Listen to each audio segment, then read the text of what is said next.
Philippiens chapitre 2 verset 11 Et toute langue confesse que Jésus-Christ est Seigneur, à la gloire de Dieu le Père.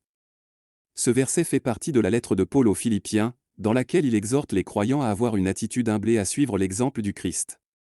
Chaque langue confesse que Jésus-Christ est Seigneur. Paul déclare qu'un jour viendra où toutes les langues reconnaîtront et confesseront que Jésus-Christ est Seigneur. Cela fait référence à la reconnaissance universelle de la souveraineté et de la divinité de Jésus. À la gloire de Dieu le Père, la confession de Jésus comme Seigneur rend gloire à Dieu le Père. Elle met en évidence le lien indissociable entre le Fils et le Père, ainsi que l'accomplissement du plan rédempteur de Dieu. L'explication spirituelle de ce verset met en évidence quelques leçons importantes. Souveraineté de Jésus, le verset proclame la souveraineté de Jésus-Christ. Il est le Seigneur suprême de toutes choses, tant au ciel que sur terre. Confession universelle, le verset décrit un événement futur au cours duquel chaque individu reconnaîtra et confessera la divinité et l'autorité de Jésus. Cela inclut non seulement les croyants, mais tout le monde.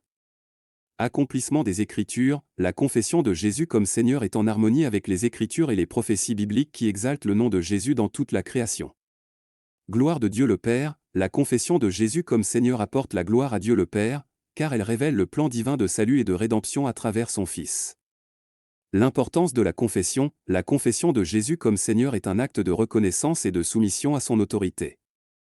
C'est une expression de foi et d'adoration. En résumé, Philippiens 2, 11 souligne qu'un jour toutes les langues et tous les peuples confesseront la divinité et la souveraineté de Jésus-Christ en tant que Seigneur, à la gloire de Dieu le Père. Ce verset révèle l'importance de reconnaître l'autorité suprême du Christ et l'accomplissement de l'œuvre rédemptrice de Dieu. Un but à travers lui.